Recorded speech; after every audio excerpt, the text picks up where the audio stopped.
Ես ուզում եի ճշտել նաև հետևյալը, ես չգիտեմ ընկալումը ոչ մասնագիտական շրջանակներում ինչպիսին է, բայց երբ որ նմանատիպ պայմանագրերը քննարկվում են, արդեն անվանումից մի որոշակի շփոթություն ու խառնաշփոթություն է առաջանում, այնուամենայնիվ ես համոզված եմ, որ շատերի մոտ անգամ մեր պատգամավորների մեջ տպավորությունը այնպիսին է, որ խոսքը գնում է արտակարգ իրավիճակների եւ աղետների կառավարման, երբ որ մենք խոսում ենք ճգնաժամերի կառավարման մասին եւ այլն։ Դրա համար ուստի ես հիմա կխնդրեմ, որպեսզի դուք այնուամենայնիվ, քանի որ բուն այս պայմանագրի տեքստում չի բացվում, ինչ է նշանակում ճգնաժամային կառավարում եւ ինչն է համարվում ճգնաժամային կառավարում, այնուամենայնիվ փորձեք մեզ իրազեկել, որ ճգնաժամային իրավիճակների կառավարման մասին է խոսքը, հատկապես այս համաձայնագիրը։ Շատ լավ, շնորհակալություն հարցի համար, ընդհանուր առմամբ ճգնաժամային կառավարումը ներառում է տարբեր ոլորտներ, բայց որպես օրինակ, շատ տեսանելի օրինակ, կարող եմ բերել Հայաստանում ԵՄ քաղաքացիական առաքելության գործողությունները այստեղ Հայաստանում շատ լավ օրինակ է, ինչ է նշանակում ճգնաժամային կառավարումը, բայց ինչպես նշեցի, դա ներառում է տարբեր ոլորտներ, այսինքն չնայած իրավասու մարմինը ԱԳՆ-ն է այս դեպքում, բայց առանձին գործողությունների քննարկման դեպքում կարող են ներգրավել Հայաստանի այլ մարմիններ, օրինակ եւ Պաշտպանության նախարարությունը եւ ներքին գործերի նախարարությունը, ասենք նույն աղետների կառավարման կոմպոնենտով, այսինքն դա բխելու է կոնկրետ առաքելության մասնակցության որոշումից, հա, բայց ինչպես նշեցի, լավագույն օրինակը մեր աչքերի առջև է դա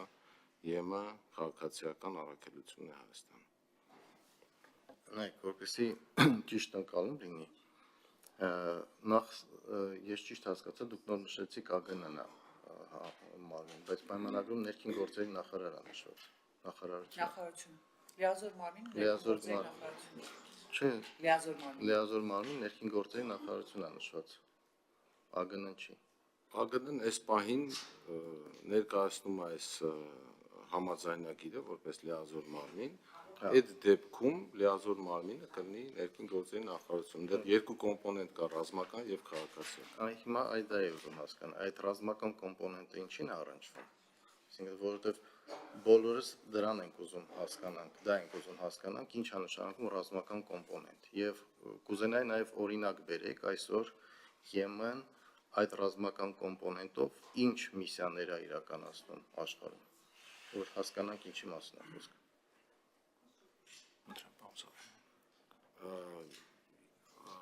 Այդ միսիաների շրջանակներում տարբեր երկրներում են տեղակայված ԵՄ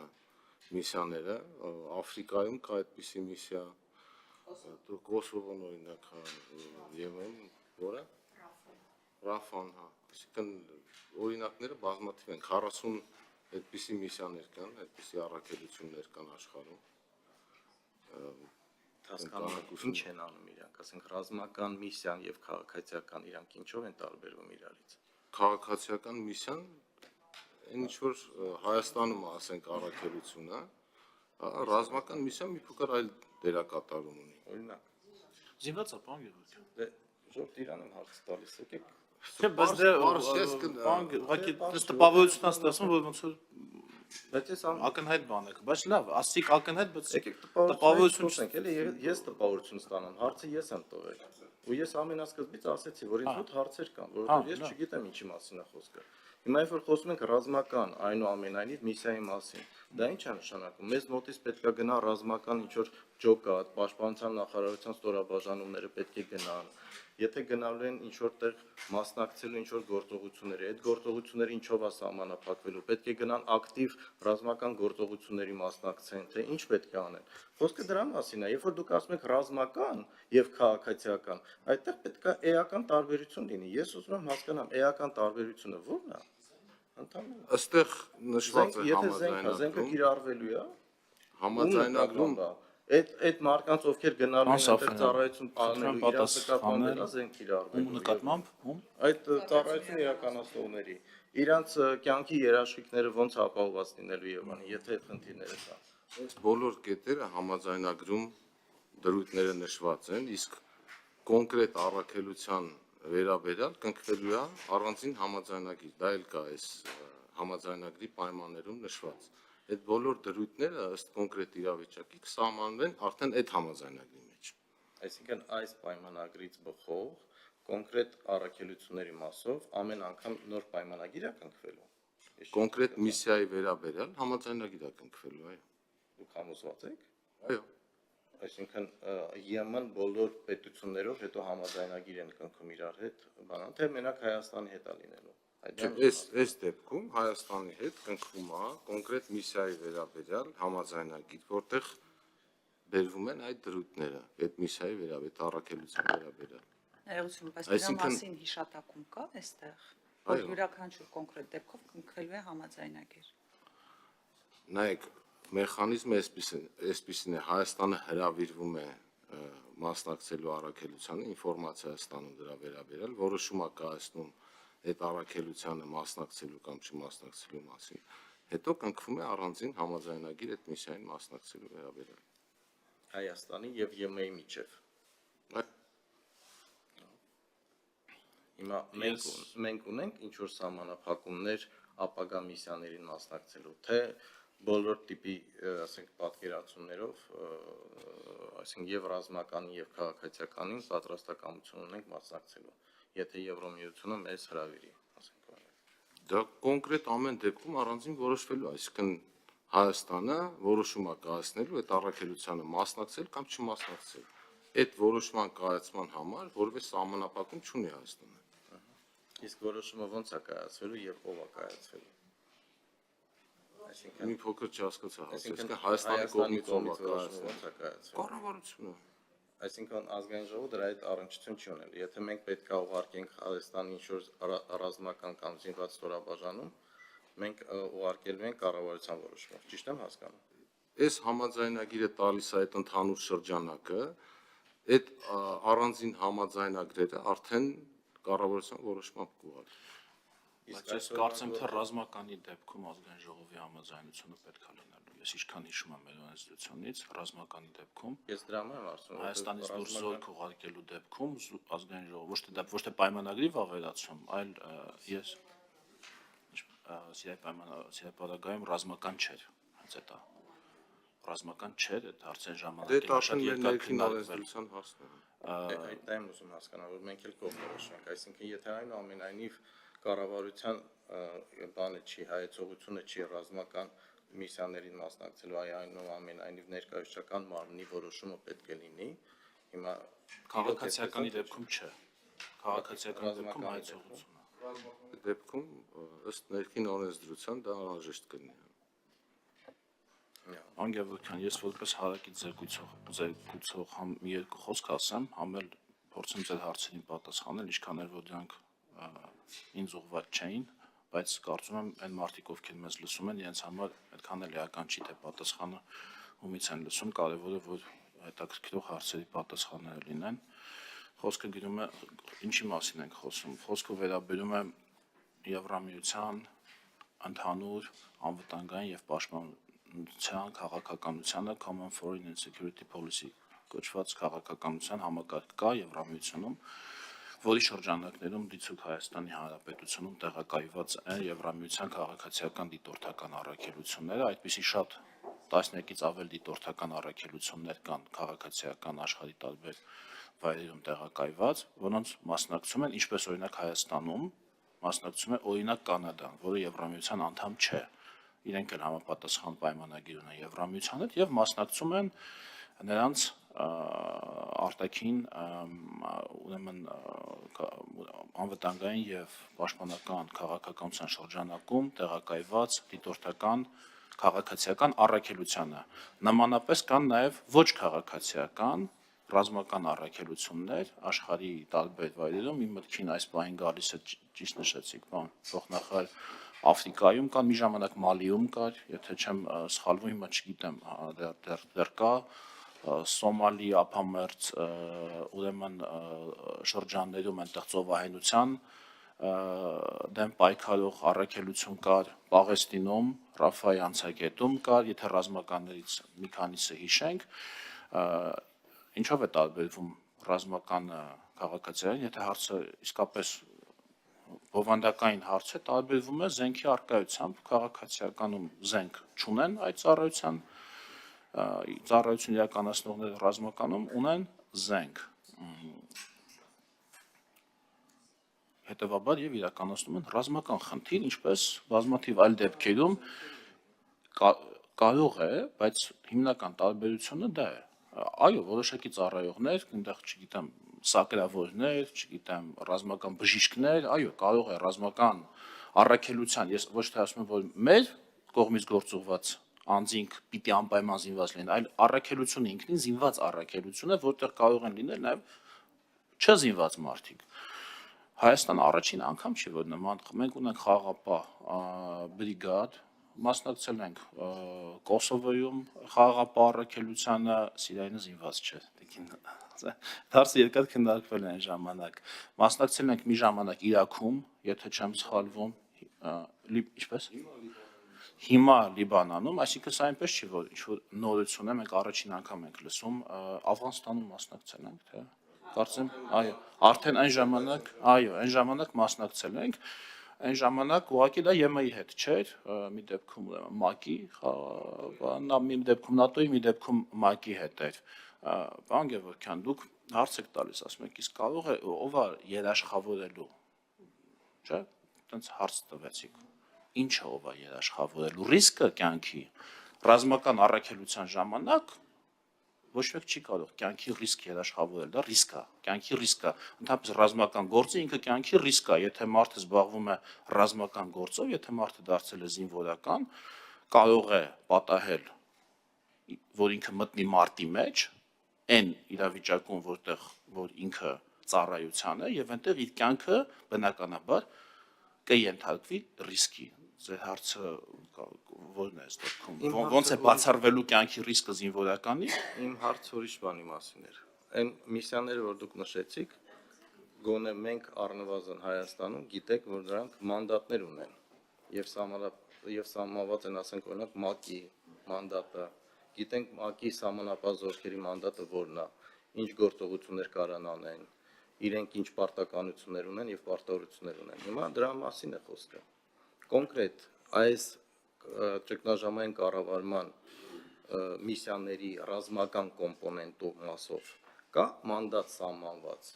եւ որևէ մեկը, ասենք այստեղ ներկաներից այդ մանդատը կարդացել է, ասենք ԵՄ-ի նմանատիպ միսիաների մանդատը ինչ է պարունակում եւ ինչ է իրանից ներկայացնում։ Հարց դրա մասին է։ Եվ եթե նայեք վերջում պայմանագրին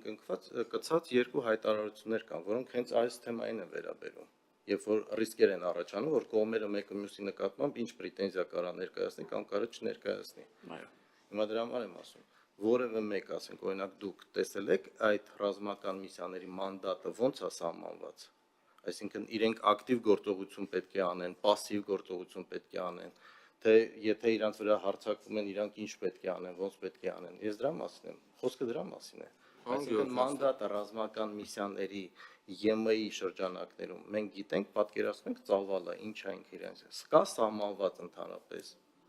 Դե այդպիսի դեպքերում կոչվում է դա անգլերենում code of conduct, ասենք, երբ որ կոնկրետ գործողության վերաբերյալ կլինի այդ փաստաթուղթը, նախ հրավերը երբ որ ներկայացվի, այդ բոլոր ձեր նշված ասենք մանդատի հետ կապված մանրամասները բնականաբար կդիտարկվեն նաև մեր կողմից, շատ մանրամասն։ Այդ թվում նաև ձեր նշած, ասենք, ինչպես են վարվելու գործողությունները, ինչքանով է դա համապատասխանում Հայաստանի մոտեցումներին, քաղաքական եւ այլն։ Այդ բոլոր ֆակտորները անպայման դիտարկվելու են։ Իմ հարցը ուրիշ բանի մասին է։ Ես ասում եմ, ՄԱԿ-ի peacekeeper-ները ունեն մանդատ, որը սահմանված է եւ գրված է կոնկրետ փաստաթղթերում ՄԱԿ-ի կողմից հաստատված։ Եվ յուրաքանչյուր միսիա, երբ որ ձևավորվում է, իրանք գիտեն, որ այդ մանդատի շրջանակներում եւ մանդատը ստանդարտ է։ Այս դեպքում այդ երկիրն է հրավիրում։ Եմեն ունի ռազմական գործողությունների այդ ռազմական կոմպոնենտով կառավարման ճգնաժամերի միսիաների մանդատ։ Այդ կատարվում է այդ երկրի հրավերի հիման վրա։ Չեմ ասում, ում հրավերի հիման վրա են ասում եմ, կա այդ գործողությունների միսիա, ռազմական գործողությունների միսիաների մանդատը։ Ինչա դա իրանց ներկայացնում, ինչպես դա պետք է իրականացվի եւ այլն։ Եթե չկա, ասեք չկա, եթե կա, եթե Կա իհարկե, մանդատ ասելով նկատի ունեք ինչքան ես եմ հասկանում, էլի բառը թույլտվությունը չէ, նկարագրությունը կամ պատվիրակումը իրավունքի ինչի մասին է խոսքը։ Բնականաբար Եվրամիությունը իր համար սահմանված ընթացակարգերով Եվրամիության խորհրդի որոշմամբ կայացնում է, որ մանդատը դա է, ՄԱԿ-ի ընթացակարգով է, Եվրամիությունում Եվրամիության ընթացակարգով, թե դուք նկատի ունեք ինչ իրավունք ունի ընդհանրապես գնա օտար երկրում ռազմական։ Այո, դա է ձեր հարցի, բա ասեք հասկանանք ինչից եք խոսում։ Պարոն փոխնախարարը պատասխանեց, ասեց այդ երկրի հրավերով։ Չէ։ Պետքա լքի երկիր։ Հարգելի գործընկերներ, Չեմ Նայեք, ՄԱԿ-ը ունի խաղաղապահ կմիացնեք խոսափողը հասկանանք ինչի մասին։ ՄԱԿ-ը ունի կոնկրետ խաղաղապահ առաքելության մանդատ։ Եմեն, որտեղ նկարագրվում է ընդհանուր այդ խաղաղապահ առաքելության Նկատեք ընդհանրապես խաղաղապահ առաքելություն իրականացնելու իրավունք տրված աշխարհի կողմից այդ կառույցին, այդ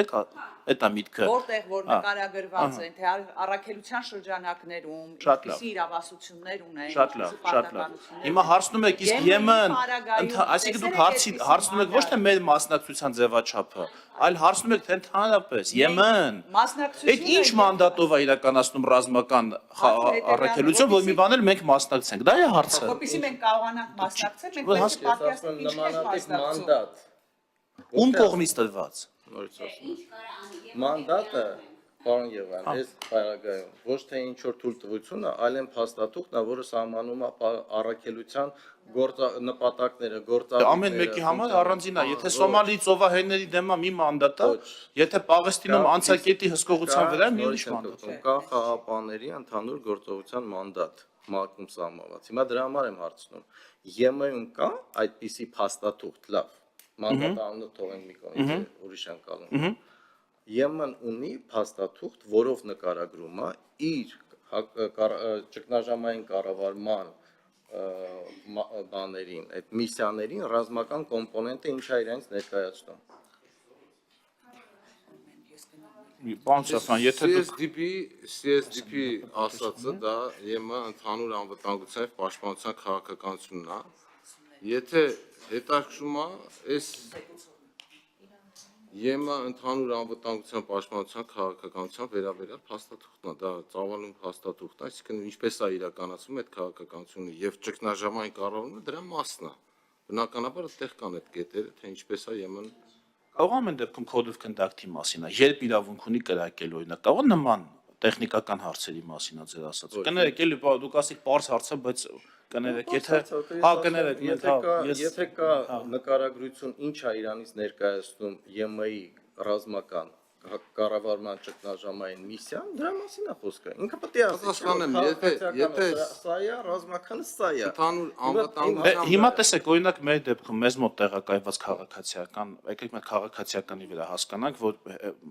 բռնեմ էլի ձեր միտքը ուր է տանում։ Հիմա մեր մոտ տեղակայված քաղաքացիական առաքելությունը ձեր հարցի կոնտեքստում ունի մանդատ, այ քաղաքացիական ունի մանդատ։ Համոզված եմ, որովհետև մենք պայմանագիրը երբ որ ստորագրում էինք, այնտեղ ինչ-որ հղումներ կա, դրա համար եմ հարցնում։ Հիմա ռազմական մանդատով կամ ռազմական միսիաների նկարագրությունը Իրանից ի՞նչ է ներկայացնում։ Շատ լավ, ես փորձեմ ներկայացնել Խնդրեմ, եթե ԵՄ ընդհանուր անվտանգության եւ պաշտպանության քաղաքականությունը։ Եվրոպական միության ընդհանուր եւ անվտանգության եւ պաշտպանության քաղաքականությունը հնարավորություն է տալիս ԵՄ-ին իրականացնել քաղաքացիական, ռազմական, հակաճգնաժամային գործողություններ, խաղաղապահ ջանքեր, խորացնել պաշտպանական համագործակցությունը անդամ պետությունների միջև։ Հիմնական բաղադրիչներն են քաղաքացիական առաքելություններ, ոստիկանության վերապատրաստում, սահմանային աջակցություն, իրավական եւ կառավարման բարեփոխումների խթանում, ռազմական գործողությունների մեջ մտնում են խաղաղապահություն, կայունացման եւ հակաճգնաժամային գործողություններ տարբեր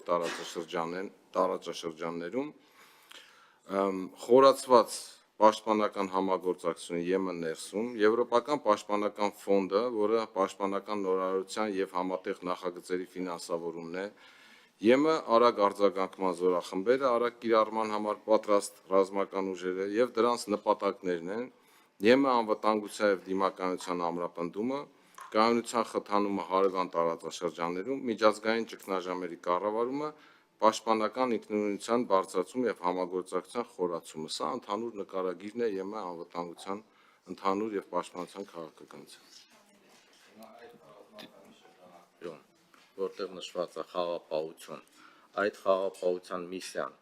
իրանք ունեն սեփական ստանդարտները, որով իրականացնում են, թե ասենք առաջնորդվում են ՄԱԿ-ի ստանդարտներով, ՆԱՏՕ-ի ստանդարտներով։ Իմ հարցը դրա մասին է, թե Իրանք ստանդարտներն ունեն։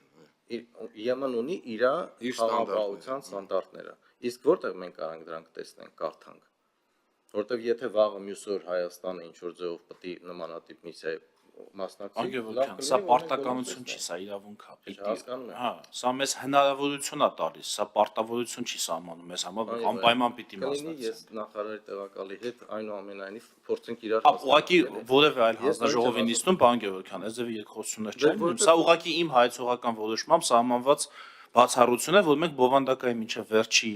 բանը դետալը քննարկենք, բայց սա չի նշանակում, որ պետք է այդ դետալները դնենք, հանենք, Բայց եթե մենք չենք հասկանում այդ դետալները, այդ դեպքում հանրության կեսն էլ չի հասկանում առնվազն։ Դրա համար ուզում եմ այդ որպեսզի հասկանանք։ Եկեք չմոռանանք, որ նաև արտակարգ ռեժիմով է գնում, այսինքն սովորական ռեժիմով էլ չի գնում ամեն ինչի զա։ Դրա համար եկեք բան չանենք էլի։